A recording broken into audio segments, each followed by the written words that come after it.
نبی اکرم صلی اللہ علیہ وآلہ وسلم کی حدیث پاک ہے، حضور فرماتے ہیں بنی الاسلام علی خمس، کہ اسلام کی بنیاد 5 چیزوں پر رکھی گئی ہے۔ اسلام کے 5 بنیادی ارکان ہیں، ان میں سے سب سے پہلا رکن جو ہے شہادت ان لا الہ الا اللہ وان محمدا عبدہ ورسولہ۔ پہلا رکن اسلام یہ ہے کہ بندہ اس بات کی گواہی دے کہ اللہ رب العالمین کے علاوہ کوئی بھی ذات عبادت کے لائق نہیں ہے، اور اسی کا دوسرا لازمی حصہ یہ ہے کہ نبی پاک صلی اللہ علیہ وآلہ وسلم اللہ کے بندہ خاص اور اس کے آخری رسول ہیں۔ یہ 5 ارکانوں میں بھی سب سے پہلا بنیادی داخلی رکن ہے۔ اگر کوئی بندہ یہاں پر بھی سلپ ہو جائے، مس ہو جائے، تو وہ اسلام کا پیروکار نہیں بن سکتا، وہ مسلمان نہیں کہلوا سکتا۔ مسلمان کہلوانے کے لیے، مسلمان بننے کے لیے اس پہلے بنیاد پر، پہلے رکن پر دل و یقین سے، دل کی گہرائیوں سے اقرار باللسان و تصدیق بالقلب، اس بات کا یقین ہونا کہ اللہ رب العالمین کے سوا کوئی عبادت کے لائق نہیں ہے، اور نبی پاک صلی اللہ علیہ وآلہ وسلم اللہ کے عبد خاص اور خاتم النبیین ہیں۔ پھر نبی پاک صلی اللہ علیہ وآلہ وسلم نے فرمایا وَإِقَامِ الصَّلَاةِ، دوسرا بنیادی رکن جو ہے دین اسلام کا، وہ نماز قائم کرتا ہے۔ حضور فرماتے ہیں کہ جس نے نماز کو قائم کیا اس نے دین کو قائم کیا، جس نے نماز کو چھوڑ دیا اس نے گویا دین کو چھوڑ دیا۔ اور یہ بھی حضور نے فرما دیا کہ جس نے جان بوجھ کر نماز کو ترک کی فقط کفر، گویا اس نے کفر کیا۔ اتنا بڑا فرمان، اتنی سخت بات اور کلام ہے کہ اگر میرے اور آپ کے دل کے کان اس بات کو سمجھ سکیں سننے کے بعد، تو یہ ہماری مسجدیں کھچا کھچ بھری نظر آئیں، کوئی مسجد ویران نظر نہ آئے، ساری کی ساری مساجد اذان ہوتے ہی بھر جائیں، اور ہمیں اپنی آبادیوں میں، اپنے محلوں میں جتنی مساجد پہلے سے موجود ہیں اتنی ہی اور بنانی پڑے، لیکن ایسا نہیں۔ اللہ تعالیٰ ہدایت عطا فرمائے اور اس بنیادی فریضہ رکن ثانی اسلام کا جو ہے اس سے آج کا مسلمان جو ہے وہ منہ موڑے ہوئے ہے۔ اللہ پاک مجھے اور آپ کو سچا نمازی بنائے۔ تیسرا اسلام کا بنیادی رکن ہے ایتاء الزکوٰۃ، زکوٰۃ ادا کرنا۔ جو صاحب ثروت ہے، صاحب نصاب ہے، اللہ نے اس کو رچتا بستہ بنایا ہے، اس کی آمدن اور جمع پونجی جو ہے وہ شریعت کی نظر کے اندر اس کو مالدار بناتی ہے، تو ہمارا دین، ہماری شریعت سے کہتی ہے کہ اپنے مال کا 40واں حصہ سال میں 1 مرتبہ اپنے غریب بہن بھائیوں میں بانٹو، پھر تمہارا دین سلامت ہے۔ لیکن اگر ہم کہیں کہ یہ میرا مال ہے، یہ میں نے اسے کمایا ہے، اس میں کسی اور کا حق نہیں ہے، تو یہ ہماری سوچ ہمیں ڈبو دے گی، یہ ہماری سوچ ہمیں قیامت کے روز شرمسار کر دے گی۔ اور چوتھا اسلام کا جو رکن ہے وہ صوم رمضان ہے، کہ ماہ رمضان کے مہینے کے روزے رکھنا یہ بھی اسلام کے بنیادی احکامات میں سے ایک حکم ہے۔ بدقسمتی سے ماہ رمضان اور روزے کے متعلق جو ہے وہ بھی ہمارا رویہ جو ہے وہ بالکل اجنبیت والا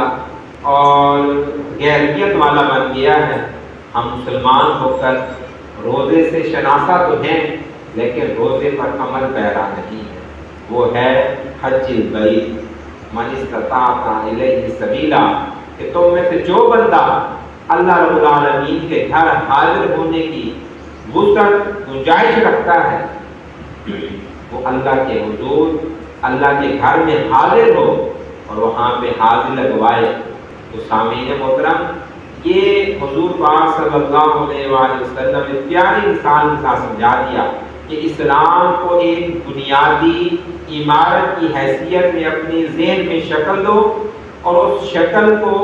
بنیاد میں ان 5 چیزوں کو رکھ لو۔ اگر تم ان 5 چیزوں میں پختہ ہو تو تمہاری عمارت جو ہے وہ پختہ ہوگی۔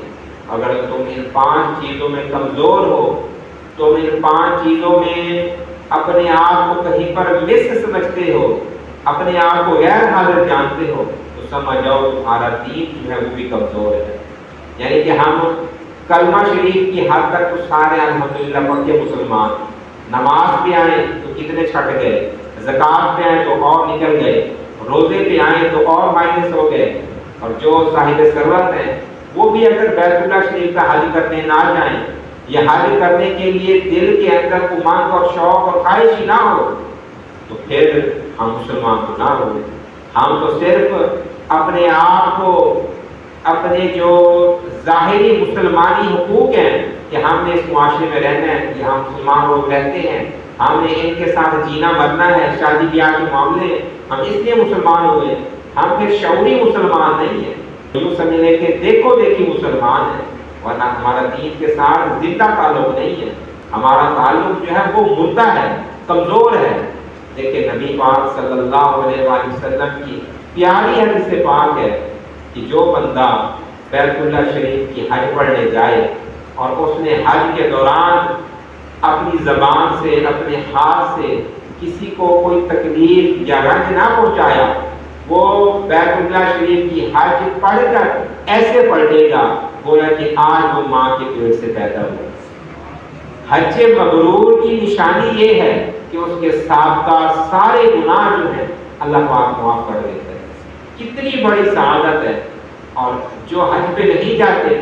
ان کے لیے بھی رسول پاک صلی اللہ علیہ وآلہ وسلم نے سخت وعید اور سخت کلمات فرمائے ہیں۔ حضور فرماتے ہیں کہ جو بندہ گنجائش رکھتا ہے کہ بیت اللہ شریف تک جا آئے،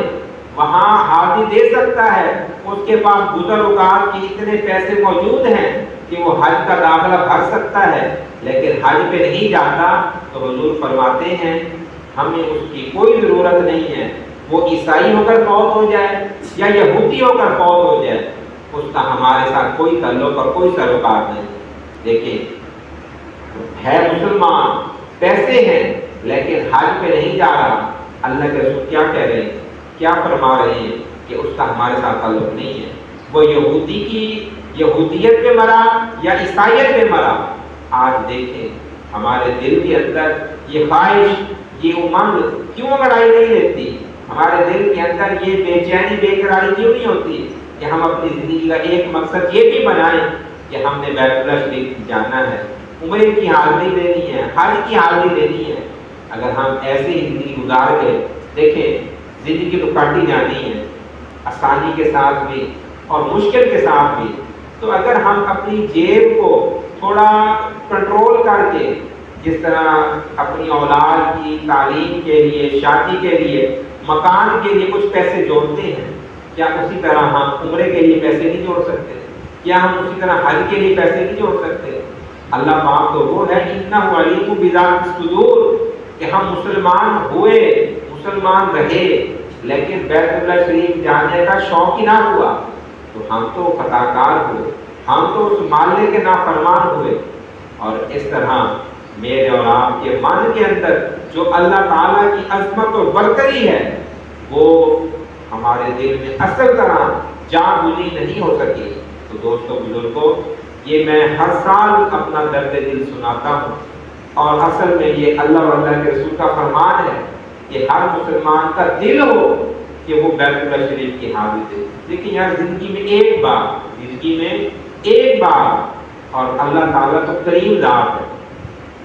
اگر ہم حج پہ جانے کی خواہش اور امنگ دل میں رکھیں تو اللہ پاک ہمیں بے پناہ اجر سے بھی نواز سکتا ہے۔ حضور فرماتے ہیں کہ نیت المؤمن خیر من عملہ، ہم نیت کر کے رکھیں، اللہ تعالیٰ اس نیت پر بھی ہمیں اجر سے نوازتا رہے گا۔ لیکن ہم اگر کہیں کہ یار ٹھیک ہے یار کر لیں گے، ہو جائے گا، یہ تو آج اتنے لاکھ لگتے ہیں وغیرہ وغیرہ، نہیں، ہم دل کے تو سخی بنے، دل کے تو غنی بنے، ہمارے دل کے اندر نیکی کے ترتیب کے، نیکی کے منصوبے تو ہوں، ہم دل کے اندر تو ایسی ایسی خواہشات رکھتے ہیں کہ جن خواہشات پر اللہ تعالیٰ ہمیں بے پناہ اجر و ثواب عطا فرمائے۔ کہ جو بیت اللہ شریف ہے یہ کوئی حضرت ابراہیم علیہ السلام سے نہیں ہے، بلکہ یہ آغاز انسانیت سے حضرت آدم علیہ السلام کے دور سے ہے، اور سب سے پہلے جو شہر دنیا میں زمین پر وجود پذیر ہوئی وہ خانہ کعبہ والی جگہ ہے۔ میں نے آپ کو عرض کیا تھا کہ قرآن مقدس میں جو وضو کے فرائض والی آیت ہے وہاں پر اللہ پاک نے فرمایا وَأَرْجُلَكُمْ مِنَ الْكَعْبَيْنِ کہ اپنے دونوں پاؤں کو ٹخنوں سمیت دو۔ ٹکنے کے لیے عربی کے اندر جو لفظ ہے وہ کعب ہے، کعبین ان دونوں پاؤں کے ٹخنوں سمیت دو، اور کعبہ ابری ہوئی جگہ۔ جب اللہ رب العالمین نے یہ زمین بنائی، اور زمین سب سے پہلے اس دنیا کے اندر کائنات کے اندر صرف پانی ہی پانی تھا، پھر اللہ کے اذن سے وہ خشک ہونے لگ پڑی، تو جب یہ زمین ماض وجود میں آئی تو سب سے پہلا حصہ خشک ہوا، جو ابھرا زمین بن کے خشکی بن کے وہ خانہ کعبہ والی جگہ تھی، وہ بیت اللہ شریف والی جگہ تھی۔ اور بہت ہی پیاری بات ہے کہ جب اللہ رب العالمین نے حضرت آدم علیہ السلام کی تخلیق کی نا، تو فرشتوں نے اللہ رب العالمین سے مکالمہ کیا کہ یا اللہ تو اس بنی نو انسان کو، اس مٹی اور گارے کی جو نمو رکھنے والا ہے، جو ساکھ رکھنے والا ہے، تو اس کو اپنا خلیفہ بنانے والا ہے، یہ تو زمین کے اندر فساد پھیلائے گا، خون ریزی کرے گا، ہم تیرے مقرر تیری نوری مخلوق ہیں، ہم تیری پاکی بیان کرتے ہیں، تیری تسبیح بیان کرتے ہیں،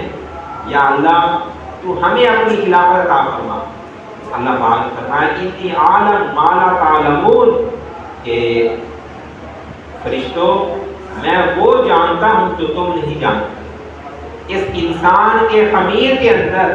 میں نے دل رکھا ہے، اور اس دل کے اندر وہ درد بسایا ہے، جس بندے کا دل سلامت ہوگا وہ مجھے کھوجے گا، وہ میرے تک پہنچنے کی کوشش کرے گا، اور جو میرے تک پہنچے گا وہ ان فرشتوں سے بھی افضل اور اعلیٰ ہوگا، وہ مسجود ملائک ہوگا۔ لیکن جب اللہ رب العالمین کی طرف سے فرشتوں کو یہ ڈانٹ پلائی گئی، یہ سرزنش کی گئی، تو جو اللہ رب العالمین کا عرش تھا نا، جو فرشتے مکالمہ کرنے والے تھے، انہوں نے یوں سمجھنے کے کفارے کے طور پر یا ایک غلطی کے بعد اس غلطی کی اصلاح کے طور پر اللہ رب العالمین کا جو عرش تھا نا، اس عرش کا 3 مرتبہ طواف کیا۔ حضرت آدم علیہ السلام کی تخلیق ہو رہی تھی، مسئلے کو سمجھے، فرشتوں نے کہا کہ یا اللہ تو اسے خلافت نہ دے، ہم تیری تسبیح بیان کرتے ہیں، تیری پاکی بیان کرتے ہیں۔ اللہ پاک نے فرمایا کہ فرشتوں تمہیں نہیں پتا، میں جانتا ہوں اس کی حقیقت کو۔ تو جب فرشتوں کو اپنی غلطی کا احساس ہوا نا، تو انہیں غلطی کے کفارے کے طور پر اور اپنی اصلاح کے طور پر اللہ رب العالمین کے ساتھ اپنا قرب اور اپنی تابعداری ظاہر کرنے کے لیے اللہ تعالیٰ کے عرش کا طواف کیا۔ تو جب اللہ رب العالمین کے عرش کا فرشتوں نے طواف کیا نا، پھر اللہ پاک نے اپنی تقدیر والے فرشتوں کو حکم دیا کہ میرے اس عرش کے عین نیچے ایک قبلہ بناؤ، ایک گھر بناؤ، اس گھر کا نام رکھو بیت المعمور۔ آج کے بعد یہ فرشتے جو ہیں اس بیت المعمور کا طواف کیا کریں۔ تو اللہ رب العالمین کے عرش کے عین نیچے بیت المعمور، اور روایات میں آتا ہے کہ 70,000 فرشتے روزانہ اس بیت المعمور کے گرد جو ہیں طواف کرتے ہیں، اور اللہ کی حمد و ثنا، اس کی تسبیح و تقدیس بیان کرتے ہیں۔ اور پھر اللہ رب العالمین نے جب اس کائنات کو سجا دیا تو خانہ کعبہ جو ہے بالکل بیت المعمور کے عین نیچے بیت اللہ شریف بنایا گیا، اور یہ انسانوں کے لیے انسانوں کا قبلہ بنا دیا گیا۔ یوں سمجھیں کہ بیت اللہ شریف اللہ کا انسانوں کے لیے گھر ہے۔ اللہ نے انسانوں کو حکم دیا کہ اس کا طواف کرو، اس کا حج پڑھو، اور اس کے عین اوپر بیت المعمور جو فرشتوں کا کعبہ اور قبلہ، اور اس سے اوپر اللہ رب العالمین کا عرش ہے۔ تو دوستو، بزرگوں، اللہ تعالیٰ سے دعا ہے کہ اللہ تعالیٰ مجھے وہ سنہرے، وہ پیاری جگہیں، عصمت والی جگہیں ہمارے نصیب اور مقدر میں رکھیں۔ مجھے اور آپ کو اللہ تعالیٰ حج کی سعادت عطا فرمائے، عمرے کی سعادت عطا فرمائے اور مقبول حج و عمرہ عطا فرمائے۔ آمین ثم آمین۔ وما علیہ الا البلاغ المبین۔